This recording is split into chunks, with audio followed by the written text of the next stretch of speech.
سورہ طٰہٰ رکوع نمبر 6 آیت نمبر 115۔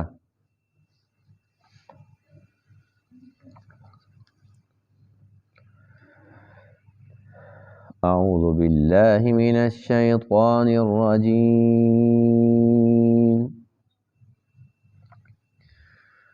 بسم اللہ الرحمن الرحیم۔ وَإِذْ قُلْنَا لِلْمَلَائِكَةِ اسْجُدُوا لِآدَمَ فَسَجَدُوا إِلَّا إِبْلِيسَ أَبَى فَقُلْنَا يَا آدَمُ إِنَّ هَذَا عَدُوٌّ لَكَ وَلِزَوْجِكَ فَلَا يُخْرِجَنَّكُمَا مِنَ الْجَنَّةِ فَتَشْقَى إِنَّ لَكَ أَلَّا تَجُوعَ فِيهَا وَلَا تَعْرَى وَأَنَّكَ لَا تَظْمَأُ فِيهَا وَلَا تَضْحَى۔ صدق اللہ العظیم۔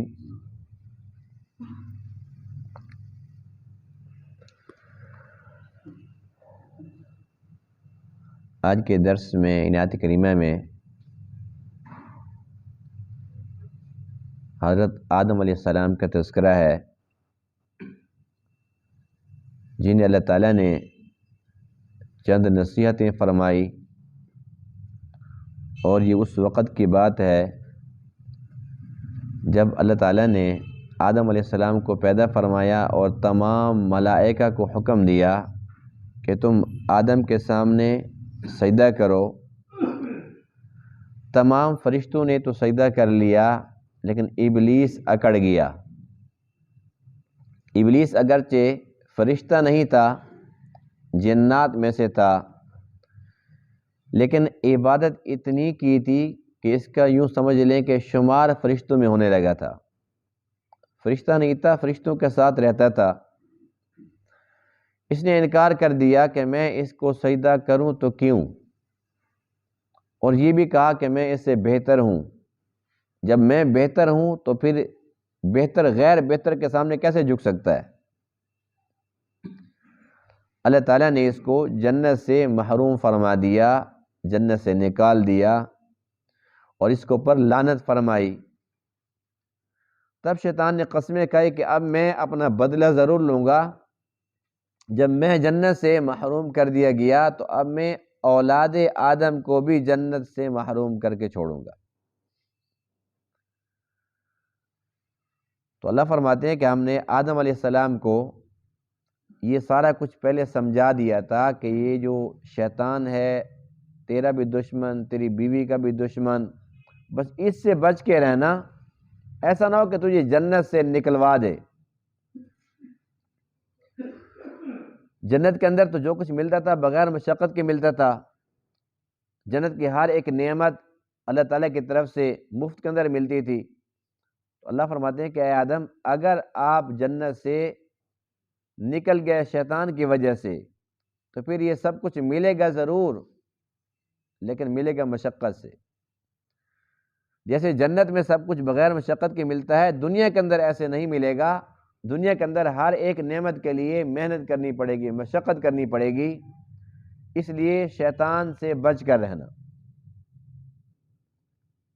اللہ تعالیٰ نے تو ہدایت دے دی، لیکن بہرحال شیطان نے پھر اپنا کام تو دکھانا تھا، اور اس نے کر کے دکھا دیا۔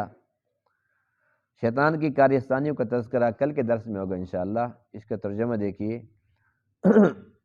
وَإِذْ قُلْنَا لِلْمَلَائِكَةِ، اور جب ہم نے کہا فرشتوں کو، اسجدوا لآدم، کہ تم سجدہ کرو آدم کے لیے، فسجدوا الا ابلیس، پس انہوں نے سجدہ کیا سوائے ابلیس کے، ابا، اس نے انکار کر دیا۔ فقلنا یا آدم، پس ہم نے کہا اے آدم، ان ھذا عدو لک، بے شک یہ شیطان آپ کا بھی دشمن ہے، وَلِزَوْجِكَ اور آپ کی بیوی کا بھی، آپ دونوں کا دشمن ہے، فَلَا يُخْرِجَنَّكُمَا مِنَ الْجَنَّةِ پس یہ تمہیں نکلوا نہ دے جنت سے، فَتَشْقَى پس آپ مشقت میں پڑ جائیں گے، إِنَّ لَكَ بے شک آپ کے لیے یہ ہے، اللہ تجوع فیہا کہ آپ اس جنت کے اندر بھوکے نہیں رہتے، ولا تعرا اور نہ ہی بے لباس ہوتے ہیں، اللہ کی طرف سے لباس بھی ملتا ہے اور کھانا بھی ملتا ہے، وَأَنَّكَ لَا تَغْمَأُ فِيهَا اور بے شک آپ اس کے اندر پیاسے بھی نہیں رہتے، اللہ تعالیٰ پلاتا بھی ہے، وَلَا تَضْحَىٰ اور نہ ہی دھوپ کی شدت سے آپ کو کوئی تکلیف ہوتی ہے، یعنی کہ دھوپ سے بچنے کے اللہ تعالیٰ نے گھر بھی دیا ہوا ہے۔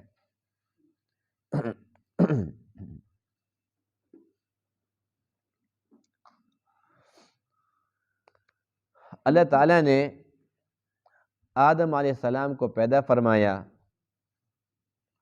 آدم علیہ السلام سب سے پہلے انسان ہیں، انسان کے لیے یہ بہت بڑے شرف کی بات ہے کہ اللہ تعالیٰ نے آدم علیہ السلام کو اپنے دست قدرت سے پیدا فرمایا اور اتنا خوبصورت بنایا، اتنا پیارا بنایا کہ اللہ تعالیٰ نے قسمیں کھا کر ارشاد فرمایا کہ اس سے زیادہ خوبصورت کوئی چیز نہیں بنائی، بہت ہی خوبصورت پیدا کیے۔ اب ظاہر ہے کہ جب اللہ تعالیٰ نے انسان کو پیدا فرمایا اور اللہ تعالیٰ نے یہ ڈھانچہ بنایا ہے تو اللہ تعالیٰ کی بنائی ہوئی چیز جس میں کوئی شک والی بات نہیں ہے، کسی قسم کا عیب ہو سکتا ہی نہیں، یعنی اللہ نے ایک انسان کے اندر جہاں پر ناک کو لگایا، اگر اس ناک کی جگہ یہ نہ ہو، پورے جسم پر کسی اور جگہ پر اس کو فٹ کرنے کی کوشش کرو تو ناممکن ہے۔ جہاں پر اللہ نے آنکھیں لگائی ہیں، یہ آنکھیں یہاں نہ ہوتی تو پھر کہاں پر ہوتی؟ جسم کی کون سی جگہ پر ہوتی؟ سوچ سوچ کے بالآخر انسان کو کہنا پڑتا ہے کہ نہیں، اللہ نے جہاں لگی یہی ہونی چاہیے تھی۔ الغرض ایک ایک چیز اللہ نے جہاں جہاں پر لگائی، کیونکہ اللہ نے لگائی ہے اور اللہ تعالیٰ کا ہر کام ہی نرالا ہوتا ہے، تو ساری دنیا کے سائنسدان، فلاسفر، ڈاکٹر سارے مل کر وہ اکٹھے ہو جائیں، سوچو بچارے میں لگ جائیں، ہاتھ یہاں نہ ہوتا تو بہتر تھا، منہ یہاں نہ ہوتا تو بہتر تھا، تو کہاں ہوتا؟ جہاں پر بھی اس ایک پرزے کو کسی اور جسم کے کسی جگہ پر لے جاؤ، یہ فٹ ہوتا ہی نہیں ہے۔ تو اللہ تعالیٰ کی قدرت کا ایک شاہکار ہے انسان۔ پھر اللہ تعالیٰ نے انسان کو شرف بخشا ہے کہ سب سے پہلا انسان وہ نبی بنا دیا، سب سے پہلا انسان وہ نبی ہے، تو یہ ہمارے لیے کتنا بڑا فخر ہے، کتنے بڑے اعزاز کی بات ہے۔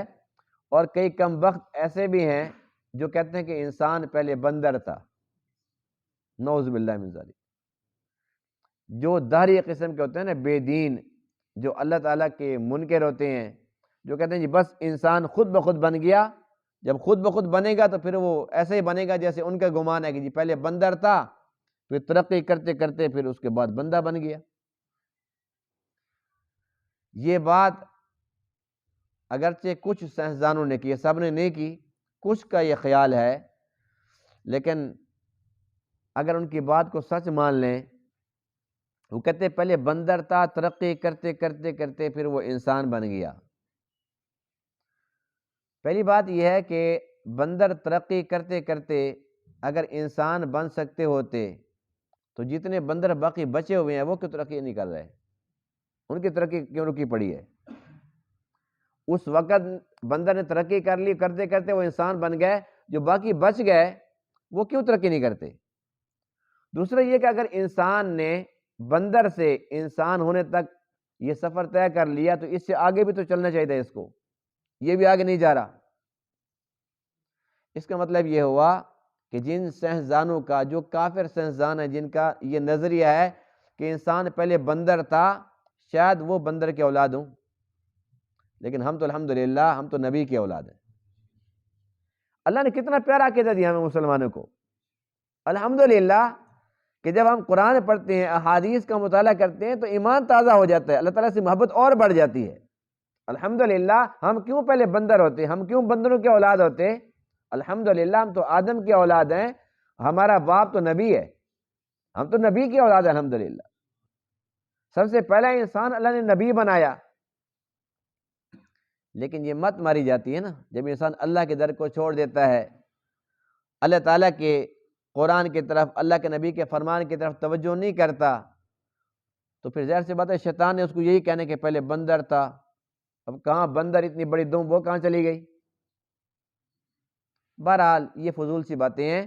ہم اللہ کا شکر ادا کرتے ہیں کہ ہم آدم کی اولاد ہیں، اور ہم سب کے سب جتنے بھی اس دنیا کے اندر انسان موجود ہیں سب کے سب پیغمبر زادے ہیں، سب کے سب پیغمبر کی اولاد ہیں الحمدللہ۔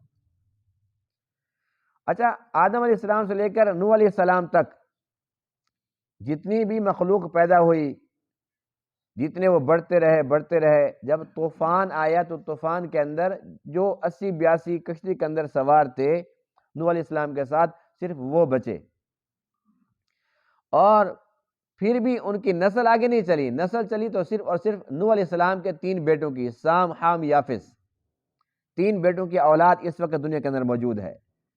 یعنی کہ نوح علیہ السلام جن کو آدم ثانی کہا جاتا ہے، ہمارا سلسلہ جاتا ہے تو نوح علیہ السلام تک جاتا ہے، اور نوح کے بعد پھر جاتا ہے آدم تک، تو ہم بہر صورت پیغمبر زادے ہیں۔ ہم نوح علیہ السلام کے اولاد میں سے ہیں، اور نوح علیہ السلام آدم علیہ السلام کے اولاد میں سے ہیں، تو ہم سب کے سب آدم علیہ السلام کے اولاد میں سے۔ آدم علیہ السلام کے بارے میں گزشتہ درس کے اندر بھی ہم نے پڑھا تھا، وَلَقَدْ عَهِدْنَا إِلَىٰ آدَمَ مِن قَبْلُ فَنَسِيَ، ہم نے آدم کے ساتھ ایک عہد کیا تھا کہ جنت کے اندر سب کچھ کھانا پینا، وَلَا تَقْرَبَا هَٰذِهِ الشَّجَرَةَ، اس درخت کے قریب نہ جانا، فَنَسِيَ، آدم بھول گئے، وَلَمْ نَجِدْ لَهُ عَزْمًا، ہم نے ان کے اندر عزم نہیں پایا، جان بوجھ کر یہ کام نہیں کیا، اس لیے کہ اللہ کے نبی معصوم ہوتے ہیں، اگر اللہ نے حکم دیا اور پھر جان بوجھ کر اللہ کا حکم توڑ دیتے تو پھر معصوم کہاں رہتے؟ تو اللہ نے گواہی دی ہے کہ جان بوجھ کر نہیں کیا، وہ بھول گئے تھے۔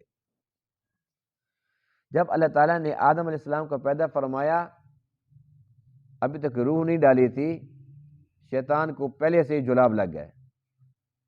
شیطان آ کر دیکھتا ہے کہ اتنا خوبصورت، اتنا پیارا ڈھانچہ، کہتے یہ ہے کیا؟ اب اس نے کیا کیا کہ جب وہ ڈھانچہ تھا وہ منہ کے اندر سے داخل ہوا، اندر کا سارا معائنہ کر کے نکل آیا، کہتے اندر سے ہے کھوکھلا، میری جگہ ہے اس کے اندر، یہ بڑا لعین ہے۔ پھر جب اللہ نے اس کے اندر روح ڈال دی، آدم علیہ السلام پیدا ہو گئے، اس کے بعد اللہ تعالیٰ نے انسان کا یہ شرف ملائکہ کو دکھانے کے لیے کہ یہ آدم کیا ہے، اس کی حیثیت کیا ہے میری نظر میں، یہ کتنی شان والا ہے، اللہ نے تمام ملائکہ کو حکم دیا اسجدوا لآدم، کہ تم سارے کے سارے آدم کے سامنے جھک جاؤ، سجدہ کرو۔ سب نے کر لیا۔ اللہ فرماتے ہیں فسجدوا، انہوں نے سجدہ کیا۔ ایک اور مقام پر ہے فسجد الملائکۃ کلہم اجمعون، تمام کے تمام فرشتوں نے سجدہ کیا الا ابلیس، ابلیس نے سجدہ نہیں کیا، ابا، اس نے انکار کیا۔ آج کے درس میں ہے ابا، انکار کیا۔ ایک اور مقام پر ہے ابا واستکبر، اس نے انکار کیا اور تکبر کیا، اور اس نے یہ کہا انا خیر منہ، میں اس سے بہتر ہوں، خلقتنی من نار وخلقتہ من طین، مجھے آگ سے بنایا، اس کو مٹی سے بنایا، مٹی حقیر چیز ہے، پاؤں کے نیچے روندی جانے والی چیز ہے، اور میں آگ سے بنا ہوں، آگ تو بلند ہوتی، میں بہتر ہوں۔ دوسری بات یہ تھی کہ اس کے اندر جو خباثت تھی وہ یہ تھی کہ مختلف روایات کے مطابق بعضوں نے 5 لاکھ، بعضوں نے 7 لاکھ سال لکھا ہے کہ 7 لاکھ سال تک یہ اللہ تعالیٰ کی عبادت کر چکا تھا، اور اس وقت اس کی عبادت کا یہ عالم تھا کہ اس کی کوشش تھی کہ آسمان پر ایک بلش بھی ایسی جگہ نہ ہو جہاں پر میں سجدہ نہ کروں، ہر جگہ سجدہ کرتا تھا۔ 7 سال تک اس نے عبادت کی، جب اللہ نے حکم دیا کہ آدم کو سجدہ کرو تو اس چکر میں پڑ گیا کہ آدم کے اندر کون سی ایسی خوبی ہے، کون سا ایسا کمال ہے کہ 7 لاکھ سال عبادت میں نے کی اور میں اس کے سامنے جھکوں، جبکہ اس نے آج تک سجدہ ہی نہیں کیا، ابھی پیدا ہوا ہے۔ اور پھر ساتھ ساتھ اپنی توحید جتلانے لگا کہ اللہ کے ہوتے ہوئے میں غیر کو سجدہ کروں تو کیوں کروں۔ یہ آدم کو ظاہری سجدہ تھا، حقیقتاً یہ اللہ کو ہی سجدہ تھا، اللہ کے حکم کو سجدہ تھا نا۔ جس طریقے سے اگر ہم خانہ کعبہ کی طرف منہ کر کے نماز پڑھتے ہیں تو خانہ کعبہ کیا ہے؟ ایک کمرہ ہے، اور وہ بیت اللہ اللہ کا گھر ہے، تو یہ مسجد یہ کس کا گھر ہے؟ جن گھروں کے اندر ہم رہتے ہیں یہ گھر کس کے ہیں؟ یہ بھی اللہ کے ہیں۔ یہ ساری کی ساری کائنات اللہ ہی کی ہے، لیکن ہم ادھر منہ کر کے نماز کیوں پڑھتے ہیں کہ اللہ کا حکم ہے۔ اللہ تعالیٰ تو جہت سے پاک ہے، اللہ خود فرماتے ہیں اینما تولوا فثم وجہ اللہ، جدھر بھی منہ کرو اللہ ہے، اللہ تو ہر جگہ موجود ہے، لیکن اللہ نے جو حکم دیا ہے کہ تمہارا قبلہ یہ ہے، تمہارا کعبہ یہ ہے، بیت اللہ یہ اللہ کا گھر ہے، خانہ کعبہ شریف، اس کی طرف منہ کر کے نماز پڑھو۔ اور کوئی کم بخت اب یہاں آ کے شیطان کی طرح کہے جی یہ تو کمرہ تو ہے، یہاں کون سے کو اللہ رہتا ہے، تو میں کیوں ادھر منہ کروں، میں اس کے سامنے کیوں جھکوں؟ بھائی اس کی طرف جب منہ کر رہے ہیں، ہم اس کی طرف منہ کر کے جب جھکتے ہیں، ہم اس کمرے کے لیے نہیں بلکہ اللہ کے حکم کے سامنے جھکتے ہیں۔ اللہ کا حکم ہے، اللہ اگر حکم دیتا کہ اوپر منہ کر کے تم میرا نام لو، اوپر ہی منہ کر کے نام لیتے۔ اللہ کہتا ہے کہ نیچے نظریں جھکا کر کہو، ہم ویسا کرتے۔ اللہ کا حکم ہے وہ سب سے بلند ہے۔ جب اللہ کا حکم تھا کہ آدم کے سامنے جھک جاؤ، پھر اپنے دماغ کو بیچ میں لانا اور فلسفے جھاڑنا، یہ سب سے بڑی جہالت اور خباثت کی بات تھی۔ اسی وجہ سے تو وہ ملعون قرار دے دیا گیا۔ اب وہ کہتے ہیں جی اللہ کے ہوتے ہوئے میں غیر کو سجدہ کروں، یہ توحید ہے۔ آج کل اسی قسم کے نام نہاد موحدین پھر رہے ہیں، نعوذ باللہ من ذالک۔ اپنے آپ کو کہتے ہیں کہ جی ہم توحیدی ہیں، بڑے موحد ہیں، اور ان کی جماعتوں کا نام پتہ کیا؟ اشاعت التوحید۔ نام کتنا پیارا ہے، توحید کے اشاعت کرنے والے، لیکن ان کے اندر جو گند ہے، جو خباثت ہے شیطان والی، وہ یہ ہے کہ وہ اللہ کو راضی کرنا چاہتے ہیں اللہ کے نبی کو بائی پاس کر کے۔ جب اللہ کے نبی کو بیچ میں سے نکال دو، کوئی بندہ جہنم میں تو جا سکتا، اللہ تک نہیں جا سکتا۔ جب اللہ فرماتے ہیں ان کنتم تحبون اللہ فاتبعونی، اے محبوب سب کو سنا دو، واضح طور پر اعلان فرما دو، اگر تم یہ چاہتے ہو کہ تم اللہ کو محبوب بناؤ، اللہ تعالیٰ کے ساتھ محبت کا اظہار کرو، تو براہ راست نہیں کر سکتے، فاتبعونی، میری اتباع کرو، یحببکم اللہ، پھر تم اللہ کو محبوب نہیں اللہ کو محب بنانے کے اندر کامیاب ہو جاؤ گے، اللہ خود تمہیں محبوب بنا لے گا۔ تو اللہ کے نبی کو بائی پاس کر کے آج کل یہ موحد پتہ کیا کہتے ہیں؟ نعوذ باللہ من ذالک، کہتے ہیں جی اللہ کے نبی وہ اس وقت زندہ نہیں ہے، روزہ پاک کے اندر صرف جسم ہے، روح نہیں ہے، اگر درود و سلام پڑھو اللہ کے نبی نہیں سنتے، یہ ان کا عقیدہ ہے، اور کہتے کیا کہ موحد ہیں۔ تو ایسی توحید، یہ وہی توحید ہے جو وہ شیطان والی تھی، جو کہتا ہے کہ جب اللہ موجود ہے تو میں آدم کو کیسے سجدہ کروں، یہ ویسی توحید ہے ان کی۔ جب اللہ کے نبی فرما کے ہیں کہ انبیاء قبروں میں زندہ ہیں، اب اللہ کے نبی کی بات کو رد کر دیا، کہتے جی بس ہم تو اللہ کے ہیں، اللہ کے تو سارے ہیں الحمدللہ، ہم بھی اللہ کو خالق مانتے ہیں، مالک مانتے ہیں، وحدہ لا شریک مانتے ہیں، اللہ ہی کے سامنے جھکتے ہیں الحمدللہ، اللہ کے غیر کے سامنے کیوں جھکیں گے؟ ہم مسلمان ہیں، مومن ہیں، موحد ہیں، لیکن ایسی توحید نہیں مانتے جو اللہ کے نبی کی گستاخی سکھاتی ہے۔ اس سے بڑی گستاخی کیا بات ہوگی؟ اللہ کے نبی فرماتے ہیں کہ میں زندہ ہوں روزہ پاک کے اندر، میں سلام سنتا ہوں، جواب دیتا ہوں، جو وہاں آ کر درود و سلام پڑھتا ہے میں سنتا ہوں، سلام کا جواب عنایت فرماتا ہوں۔ یہ ہمارا عقیدہ، ہم اہل سنت والجماعت ہیں۔ جن کا عقیدہ یہ ہے کہ اللہ کے نبی روضہ پاک کے اندر حیات نہیں ہے، وہ اہل سنت والجماعت نہیں ہے، وہ گمراہ ٹولہ ہے۔ اپنے آپ کو موحد کہے، توحیدی کہے، توحید کی اشاعت کرنے والا کہے، لیکن ہم نہیں مانتے ان کو اہل سنت والجماعت۔ ہمارا عقیدہ یہ ہے اللہ کے سب نبی قبروں میں زندہ ہیں، اور اللہ کے نبی نہ صرف یہ کہ زندہ ہیں، نمازیں بھی پڑھتے ہیں۔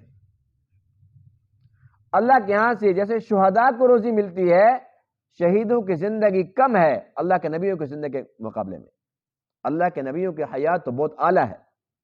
اور پھر ہمارے نبی پاک امام الانبیاء، خاتم الانبیاء، فخر الرسل، فخر کائنات، فخر موجودات، آپ کی حیات سب سے اعلیٰ ہے۔ اور کوئی بھی امتی دنیا کے کسی کونے کے اندر اگر درود شریف پڑھتا ہے، درود و سلام جیسے منہ سے نکالتا ہے، فوراً فرشتہ اس کو لے کر بارگاہ رسالت میں نام کے ساتھ پیش کر دیتا ہے۔ اللہ کے نبی کو پتہ چل جاتا ہے روزہ پاک کے اندر کہ میرے فلاں بن فلاں امتی نے تحفہ بھیجا ہے۔ اگر وہ زندہ نہ ہوتے تو کیسے پتہ چلتا؟ اور پھر جو بندہ وہاں پہنچ کر درود و سلام پڑھتا ہے، اللہ کے نبی خود سنتے ہیں براہ راست، کسی فرشتے کا کوئی تعلق واسطہ نہیں ہوتا، آپ خود سنتے ہیں اور سلام کا جواب بھی عنایت فرماتے ہیں۔ تو اصل توحید تو یہی ہے۔ توحید تو وہ قبول ہے جو اللہ کے نبی نے سکھائی ہے، جو اللہ کے نبی کے صدقے سے ملی ہے، اللہ کے نبی کی تعلیم اور طریقے سے نصیب ہوئی ہے۔ جس میں اللہ کے نبی کی چھٹی کرا دو، وہ توحید انسان کو جہنم کے اندر پہنچائے گی۔ تو شیطان کا بھی یہی فلسفہ تھا، کہنے لگا کہ میں کیوں اللہ کے سامنے جھکوں، میں کیوں اللہ کا سجدہ کروں؟ اللہ فرماتے ہیں فَاخْرُجْ مِنْهَا فَإِنَّكَ رَجِيمٌ، نکل جا جنت سے، نکل جا، تو مردود ہے۔ وَإِنَّ عَلَيْكَ لَعْنَتِي إِلَى يَوْمِ الدِّينِ، قیامت کے دن تک تیرے اوپر میری لعنت پڑتی رہے گی۔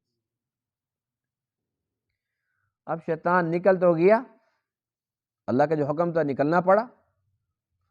اب اس کو تکلیف بڑی ہوئی، اچھا ایک سجدے کا انکار کیا تو جنت سے نکال دیا، 7 لاکھ کے سجدے وہ کہاں چلے گئے؟ اور پھر وہ بھی صرف ایک آدم کی وجہ سے، جس سے میں خود بہتر ہوں، یہ مجھ سے بہتر بھی نہیں ہے۔ اب اس نے بڑی اللہ کی قسمیں کھائی، اللہ کے نام کی، قال فبعزتک، اے اللہ تیری عزت کی قسم، تیرے جلال کی قسم، لأغوینہم اجمعین، میں ان سب کو گمراہ کر کے چھوڑوں گا، اس کی نسل سے بدلہ لوں گا، انتقام لوں گا۔ اگر میں جنت سے نکل گیا تو یہ بھی جنت میں نہیں آ سکیں گے۔ اس نے قسمیں کھائی اور پورا پورا زور لگایا، لگا رہا ہے ابھی تک، قیامت تک لگاتا رہے گا۔ اللہ تعالیٰ سے لمبی لمبی مہلت مانگ لیا، تعالیٰ وہ بھی دے دی، جب تو نے جہنم میں جانا ہی ہے، لے لے لمبی مہلت۔ اس سے بڑی مہلت کسی اور کو ملی ہی نہیں ہے، لیکن اس سے بڑا بدبخت بھی تو کوئی نہیں ہے، جس نے آنکھوں کے ساتھ فرشتوں کو دیکھا، آدم کو پیدا ہوتے ہوئے دیکھا، اور اللہ نے نبیوں کے ذریعے سے نہیں براہ راست حکم دیا سجدے کا۔ یہ کو عام بات ہے، اللہ تعالیٰ براہ راست خود حکم دے رہا ہے شیطان کو، لیکن اس نے وہ بھی ٹھکرا دیا۔ اور پھر آسمانوں پر اس کا آنا جانا تھا۔ جنت ہم نے سنی ہے، دیکھی نہیں ہے، دیکھیں گے ضرور انشاءاللہ، یقین کامل ہے کہ جنت برحق ہے، اس نے تو دیکھی، یہ تو سب کچھ دیکھ کر آیا، اس کے باوجود اس نے اللہ تعالیٰ کا حکم توڑا اور نافرمانی کی، اور پھر اتنی لمبی مہلت بھی اسی کو مل گئی۔ یوں سمجھ لو کہ جو 7 لاکھ سال کی عبادت تھی، اللہ نے اس کو صلہ دے دیا کہ لاکھوں سال جو تو نے عبادت کی ہے، تو لاکھوں سال مزے بھی کر دنیا کے اندر، جتنی دنیا کی زندگی ہے تیری اتنی زندگی عیش کر لے، بعد تو پھر ہمیشہ ہمیشہ کے لیے جہنم کے اندر جلے گا، دنیا کے اندر تو عیش کر لے۔ اب دیکھو 1.25 لاکھ پیغمبروں کو اس نے دیکھا، ہر نبی کے معجزات بھی دیکھے، جب موسیٰ علیہ السلام کے معجزات عصا ید بیضا، یہ وہاں پر بھی موجود تھا نہیں، فرعونی پارٹی کے اندر کھڑا تھا، اور عیسیٰ علیہ السلام کو دیکھا، ان کے معجزات کو دیکھا، اللہ کے نبی کو دیکھا، ان کے معجزات کو، لیکن پھر ابو جہل پارٹی میں چلا گیا۔ یعنی ہر نبی کے دور کے اندر موجود ہے، حرکتیں کر رہا ہے، پورا پورا زور لگا رہا ہے، اس کا مشن اس نے کرنا ہی کرنا ہے۔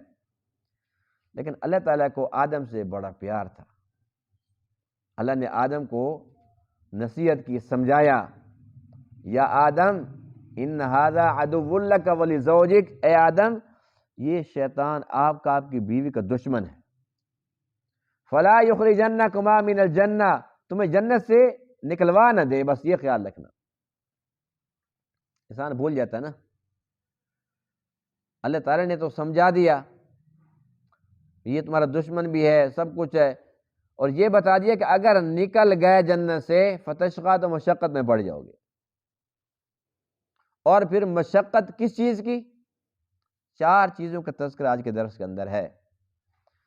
ان لک الا تجوع فیہا، جنت کے اندر آپ بھوکے نہیں رہتے، ولا تعرا، اور بے لباس نہیں رہتے، وانک لا تظمأ، اور آپ پیاسے نہیں رہتے، ولا تضحی، اور دھوپ سے آپ بچے رہتے ہیں۔ 4 چیزیں اکٹھی ان 2 آیتوں کے اندر ہیں، ایک بھوک، دوسری پیاس، تیسرا لباس، اور چوتھا مکان۔ بس یہ 4 چیزیں یوں سمجھ لو کہ ہر ایک انسان کا بنیادی حق ہے۔ آج کل مختلف ادارے وہ یہ ایجنڈا لے کر پھرتے ہیں، جی ہر ایک انسان کے لیے روٹی کپڑا مکان، اس قسم کے نعرے بھی چلتے ہیں۔ دنیا کے ہر ملک کے اندر اس قسم کے لوگ ہوتے ہیں جو ایجنڈا لے کے پھرتے ہیں، لیکن اگر ہم قرآن کو توجہ کے ساتھ پڑھیں تو ہمیں بات سمجھ آ جائے گی کہ یہ تو صرف باتیں کر رہے ہیں۔ اللہ نے قرآن کے اندر بتا دیا کہ 4 حق ہر ایک انسان کو حاصل ہونے چاہیے۔ اللہ نے آدم کو پیدا فرمایا، یہ 4 حق دیے، اور 4 حق مفت دیے، 4 حق یہ مفت دیے، اس پر کچھ لیا نہیں تھا۔ جنت کے اندر کھانا بھی، پینا بھی، لباس بھی، اور گھر بھی، یعنی کہ آپ دھوپ سے بچے رہیں گے۔ اس کا مطلب یہ کہ وہ گھر ہوگا تو انسان دھوپ سے بچے گا نا۔ تو روٹی، پانی، کپڑا، مکان، روٹی کپڑا مکان کی جگہ پر روٹی پانی، کیونکہ جن لوگوں نے یہ نعرہ لگا نا روٹی کپڑا مکان، اس کے اندر پانی کا نام شامل نہیں ہے نا ایسی بات؟ میرے خیال آپ سمجھ گئے ہوں گے کہ میں کس کا نام لینا چاہ رہا ہوں۔ روٹی کپڑا مکان، وہاں پانی کیوں نہیں؟ آج تک انہوں نے پانی کا انتظام نہیں کیا، اور وہ بیچارے لوگ بغیر پانی کے ابھی تک زندگی بسر کر رہے ہیں۔ پانی ان کے ایجنڈے میں شامل بھی نہیں ہے، حالانکہ اللہ فرماتے ہیں وَجَعَلْنَا مِنَ الْمَاءِ كُلَّ شَيْءٍ حَيٍّ، ہر ایک چیز کی زندگی کو ہم نے پانی کے ساتھ وابستہ کر دیے، لیکن وہاں پر اب بھی پانی پینے کا نہیں ہے بالکل۔ لوگ بیچارے کس طریقے سے پانی لے کے آتے ہیں دور دور سے، کیسا پانی ہوتا ہے، کتنی مشقت، کتنی تکلیف۔ تو بہرحال روٹی کپڑا مکان نہیں، روٹی پانی کپڑا مکان، یہ 4 چیزیں آج کے درس میں اللہ فرماتے ہیں کہ یہ ہر ایک انسان کا بنیادی حق ہے۔ جیسے اللہ نے آدم کو جنت کے اندر یہ 4 چیزیں دی اور اس پر لیا کچھ نہیں ہے، تو اس سے ہمیں یہ سبق ملتا ہے، یہ اشارہ ملتا ہے کہ حقیقت اگر اسلامی حکومت ہو تو ہر ایک انسان کو، امیر ہو یا غریب ہو، یہ 4 چیزیں حکومت کی ذمہ داری ہے کہ وہ ہر ایک کو مہیا کرے۔ جو عوام ہے، ظاہر سی بات ہے کہ جو وہ کمائے گی، جب ایک اسلامی حکومت ہوگی تو اس کی ذمہ داری ہے ان کے اوپر خرچ کرنا، تو اس سے وہ ٹیکس تو لے گی، لیکن وہ ٹیکس خود عیاشیوں پر نہیں اڑائے گی، انہی کے اوپر پھر خرچ کرے گی، انہی کی فلاح کے اوپر۔ مثال کے طور پر 1 لاکھ روپے کہ مثال دے رہا ہوں، 1 لاکھ روپے اگر ٹیکس اکٹھا ہوا ہے، حکومت کی ذمہ داری ہے کہ اس 1 لاکھ میں سے ہر ایک کی ضروریات پوری کرے، اور پھر جو باقی بچ جائے اس کے اندر پھر جو ہے نا اپنے ملک کی ترقی کے لیے اور باقی اخراجات ہیں وہ اسے پورے کرے۔ اب اس کے لیے یہ ضروری نہیں ہے کہ ہر ایک کو حکومت وقت جو بھی ہوگی کہ وہ ہر ایک کو کوٹھی بنا کر دے یا 1 کنال کا بہت اعلیٰ قسم کا مکان بنا کر دے، نہیں، یہ 4 چیزیں ہر ایک انسان کا بنیادی حق ضرور ہے، لیکن ہر ایک انسان کی حیثیت کے مطابق، یعنی کہ مکان ہونا چاہیے۔ ہر بندہ یہ نہیں کہتا کہ ہمارے پاس 2 کنال کا گھر ہو، کسی کا بھی مطالبہ نہیں ہے۔ غریب کہتے ہیں مجھے 3 مرلے کا بھی مل جائے، لیکن میرے پاس پیسہ نہیں ہے، نہ میں جگہ لے سکتا ہوں نہ میں بنا سکتا ہوں، 3 مرلے کا دے دو، ڈبل سٹوری نہ ہو، سنگل ہو، بڑا کمرہ نہ ہو چھوٹا ہو، 4 کمرے نہ ہو، 1 ہو 2 ہوں، یعنی کہ ایسا ہو کہ ہم اپنے بچوں کے ساتھ وہاں پر زندگی گزار پائیں۔ تو اس لیے امیر کا گھر بے شک وہ امیرانہ ہو، لیکن غریب کے پاس بھی گھر ہونا چاہیے، اس کے برابر کا نہ ہو، اتنا ہو کہ اس کا گزارا چل سکے۔ اسی طریقے سے لباس ہے، ایک بندہ کہتا ہے جی میں تو لباس 10,000 والے استعمال کروں گا، تو یہ ضروری نہیں کہ حکومت ہر ایک کو 10,000 والا لباس مہیا کرے، لیکن ایک بندہ کہتا ہے مجھے 500 والا بھی دے دو، لیکن میرے پاس کپڑے ہیں ہی نہیں پہننے کے لیے، عید آگے کپڑے نہیں ہے، بقرعید آگے کپڑے نہیں ہے، بچوں کے کپڑے نہیں ہیں، اس لیے یہ بھی اللہ نے درس دے دیا انسان کو کہ یہ کپڑوں کی ذمہ داری بھی ہر ایک انسان کا چونکہ بنیادی حق ہے، تو اللہ تعالیٰ جنت کے اندر دے رہا تھا، اس دنیا کے اندر جو حکومت وقت ہے اس کی ذمہ داری ہے، اور اس کے ساتھ ساتھ پانی اور کھانے کے اندر بھی یہ نہیں کہ ہر بندہ کہ جی حکومت پر لازم ہے کہ مجھے وہ مچھلی دے، میں تو مرغا بھی کھانا چاہتا ہوں، یعنی کہ ایک جو بنیادی چیز ہے وہ حکومت کی ذمہ داری ہے، یعنی کہ آٹا سمجھ لیں، آج کل تو ویسے بھی نایاب ہو گیا ماشاءاللہ، اس وقت ہمارے ملک پاکستان کے اندر یہ حالات ہیں، اللہ تعالیٰ اس ملک کو قائم و دائم رکھے اور اس کو سلامتی عطا فرمائے، اس کے اوپر جو ٹولہ مسلط ہے جب سے پاکستان بنا، یہ نہیں کہ جی یہ برے ہیں اور اس سے پہلے اچھے تھے اور یہ اچھے اور وہ برے تھے، سب ایک جیسے ہیں، جب سے پاکستان بنا ہے تب سے ان گیدوں کے ہاتھ میں ہے، یہ اس کو نوچ رہے ہیں پاکستان کو۔ اب آٹے کا بحران ہے، لوگ پیسے لے کے پھر رہے ہیں، چیزیں نہیں مل رہی، اور ایک اتنی انکم نہیں ہے جتنے اخراجات، مہنگائی ہے کہ دن بدن بڑھتی چلی جا رہی ہے، حکومت کو پتہ ہی نہیں ہے کہ مہنگائی کس بلا کو کہتے ہیں، ان کو یہ پتہ ہے وزیر اعلیٰ میرا، وہ کہتے ہیں میرا، وہ کہتے ہیں وزیر اعظم میرا، وہ کہتے ہیں میرا، وہ کہتے ہیں اس کو جیل کے اندر ڈال دو، وہ کہتے ہیں اس کو جیل کے اندر ڈال دو، یعنی کہ یہ حکومت ہے، حکومت کا کام ہی یہی رہ گیا ہے، ایک دوسرے کو تھانوں کے اندر بند کرنا، جھوٹے سچے مقدمے کھڑے کرنے، ایک دوسرے کو رسوا کرنا، ذلیل کرنا، عوام کا تو کوئی پوچھنے والے نہیں ہے۔ تو عرض یہ کر رہا تھا، اللہ کیا فرماتے ہیں، اِنَّ لَكَ أَلَّا تَجُوعَ فِيهَا، اے آدم جب آپ جنت میں رہیں گے تو آپ بھوکے نہیں رہیں گے۔ مقصد کیا ہوا کہ کوئی بھی ریاست کے اندر بھوکا نہ رہے، اللہ نے یہ تصور دیا، یہ فلسفہ سمجھایا ہے کہ جو بھی حکومت ہو، اگر اسلامی حکومت ہوتی تو کبھی یہ حالات نہ ہوتے۔ اسلامی حکومت کے اندر یہ نہیں ہوتا کہ ایک کے پاس 2 کلو آٹا بھی نہیں ہے، دوسرے کے پاس 2000 بوری پڑی ہوئی ہے، وہاں یہ نہیں ہوتا، ایک لوٹ رہا ہے باقی سب لوٹ رہے ہیں، وہاں یہ نہیں ہوتا، وہاں انصاف ہوتا ہے، وہاں یہ نہیں ہوتا کہ مقدمہ شروع ہوا اور 57 سال گزر گئے اس کا فیصلہ نہیں ہو رہا، وہ دنوں کے اندر، ہفتوں کے اندر، حد یہ ہے کہ 2-4 مہینوں کے اندر بڑے بڑے مقدمات کے فیصلے ہو جاتے ہیں۔ حکومت وقت کی ذمہ داری ہے، اگر حکومت ہو اور حقیقی حکومت ہو، اسلامی حکومت ہو، تو وہ یہ نہیں کہ بہت اعلیٰ کھانا دے، لیکن جو مناسب راشن ہے، یعنی ایک مہینے کے اندر کتنے لوگ ہیں، کتنا وہ آٹا استعمال کرتے ہیں، کتنی دالیں استعمال کرتے ہیں، اور یہ جو باتیں آپ کے سامنے میں عرض کر رہا ہوں، الحمدللہ جب خلفائے راشدین کا دور تھا تو انہوں نے اپنی زندگی کے اندر یہ سب کچھ کر کے دکھایا، جو بوڑھا ہوتا تھا اس کو وظیفہ ملتا تھا، جو نادار ہوتے تھے، معذور ہوتے تھے، ان کو وظائف ملتے تھے، اور راشن ملا کرتا تھا ان کو، جو جتنا آٹا کھاتے اس کو اتنا آٹا دے دو، اتنا غلہ دے دو، اتنا اناج، اتنی کھجوریں دے دو، یعنی کہ یہ نظام اسلامی حکومت کے اندر تو ہے۔ اور اس کے ساتھ ساتھ 2 چیزیں اور ہیں، 4 چیزیں آج کے درس میں ہیں، اور 2 چیزیں اور ہیں جو احادیث سے ثابت ہوتی ہیں، وہ یہ ہے کہ ایک تو تعلیم، ایک تعلیم اور دوسرا صحت، یہ 2 چیزیں بھی ہر ایک انسان کا بنیادی حق ہیں، یعنی کہ 4 چیزیں آج کے درس میں، کھانا پینا، کپڑا، مکان، اور 2 چیزیں اضافی، تعلیم اور صحت، یہ ہر ایک انسان کا بنیادی حق ہے۔ لیکن آج کا صورتحال یہ ہے کہ ہم میں سے اکثر لوگ، اللہ ماشاء اللہ، اکثر لوگ پڑھے لکھے ہونے کے باوجود شعور سے یکسر فارغ ہیں، شعور نام کی چیز نہیں ہے، یعنی کہ ایک ہمارا اپنا پیسہ، عوام کا اپنا پیسہ جو عوام ٹیکس دیتی ہے، اور ان کا یہ بھی الزام ہے کہ ٹیکس نہیں دیتے۔ کمال کی بات تو یہ ہے کہ ہم پاکستانی ایک ماچس کی ڈبیا تک ہم اس کے اوپر بھی ٹیکس دے رہے ہیں، اور بجلی کے بلوں کے اندر ان کا بس رہے تو ہم جو سانس لیتے ہیں اس کا بھی ٹیکس شامل کر دیں، یہ بیچارے بے بس، ان کا بس نہیں چل رہا، یعنی ہر چیز پر ٹیکس دے رہے ہیں، الزام یہ کہ یہ ٹیکس نہیں دے رہے۔ کمال کی بات ہے، ٹیکس دینے کے باوجود سہولیات سب کے سامنے ہیں۔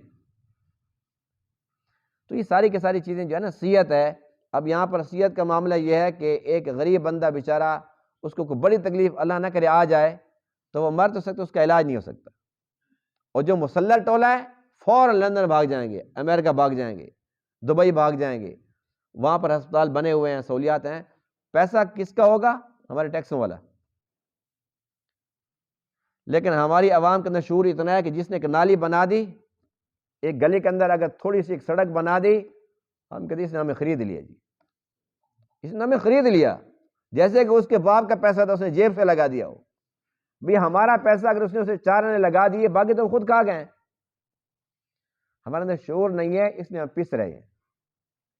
تو یہ 6 حق اللہ نے ہر ایک انسان کو دیے ہیں، یہ تب ہمیں نصیب ہو سکتے ہیں جب ہم اپنے دماغ کو 100% استعمال کریں گے، اور جو لوگ اہل ہیں ان کو ووٹ دیں گے، نہ اہلوں کے چمچے نہیں بنیں گے۔ آج کل جو ہے نا وہ نسل در نسل غلامی چل رہی ہے، وہ چمچہ بازی چل رہی ہے کہ میرا باپ فلانی پارٹی کا تھا، وہ دادا فلانی پارٹی کا تھا، اور پھر ان کو ملتے ہیں تو کہتے ہیں جی ہم تو جی آپ کو پتہ ہی ہے جی شروع سے ہمارے باپ دادا آپ کے ساتھ چلے آ رہے ہیں، آپ کے ساتھ چلے آ رہے ہیں، جیسے ان کی گاڑی کے پہیے ان کے ساتھ چلتے رہتے ہیں۔ بھئی تم چلے آ رہے تمہیں فائدہ کیا ملا ہے؟ ہمارے ملک کا کوئی بھلا کسی نے کیا؟ ہمارا نہ کریں، ہمارا اللہ حافظ ہے، لیکن ہمارے ملک کو تو نہ اجاڑیں۔ جو ہمارے ملک وطن پاکستان کے، یہ الحمدللہ الحمدللہ اللہ تعالیٰ کی نعمت ہے ہمارے لیے، اور جیسے یہ مسجد اللہ کا گھر ہے، ہم اس کا احترام کرتے ہیں، ہمیں یہ عزیز ہے، اسی طریقے سے ہمیں یہ پاکستان بھی عزیز ہے، اور اسی طریقے سے الحمدللہ ہم اسے محبت کرتے ہیں۔ تو جو ہمارے وطن کا دشمن ہو، وطن کا غدار ہو، اس کو نقصان پہنچانے والا ہو، وہ جس شکل میں بھی آئے، فرشتہ بن کر آئے، اس کو ووٹ نہ دیں۔ اس کے مقابلے کے اندر ایک بندہ غریب کھڑا ہوا ہے، ہم کہتے ہیں یہ غریب ہے، اس نے تو بننا ہی نہیں ہے، وہ پہلے جو ہم غلام بنے ہو کہ بننا ہی نہیں ہے، ووٹ دو گے تو بنے گا۔ کوئی تجربہ تو کر کے دیکھو، جو نمازی ہے، شریف ہے، آج تک اس نے نہ کوئی چوری کی، نہ کسی کو نقصان پہنچایا، نہ کسی کو تکلیف پہنچائی، اس کو آنے دو آگے۔ کوئی غریب آئے گا تو اس کو غریبوں کا احساس ہوگا، وہ ملک کا خیال کرے گا۔ ہم کہتے ہیں نہیں، اس نے تو بننے کوئی نہیں ہے۔ اچھا اگر نہیں بھی بننا، ہم اللہ کے ہاں تو سرخرو ہو گئے، یا اللہ ہم نے تو ایک نمازی کو ووٹ دیا تھا، بنے نہ بنے اپنا فرض ادا کر دیا۔ جب ہم غلط بندے کو ووٹ دیں گے اور اس طاقت کو غلط استعمال کرے گا، ہمارے ملک کا بیڑا غرق کرے گا، اس میں ہمارا حصہ ہوگا کہ نہیں ہوگا؟ اللہ کو ہم کیا منہ دکھائیں گے پھر؟ تو اس بات کی ضرورت ہے کہ ہم ہوش کے ناخن لیں، اپنے عقل کو صحیح استعمال کریں، اور جب ایسا وقت آتا ہے تو ہم یہ جو مسلط ٹولہ ہے اس سے ہم جان چھڑائیں، اور جو با حیا، با ایمان، با کردار، حقیقتاً اچھے لوگ ہیں، ہم ان کو سپورٹ کریں۔ اللہ تعالیٰ تمام باتوں کو سمجھنے عمل کرنے کی توفیق عطا فرمائے۔ وآخر دعوانا الحمدللہ رب العالمین۔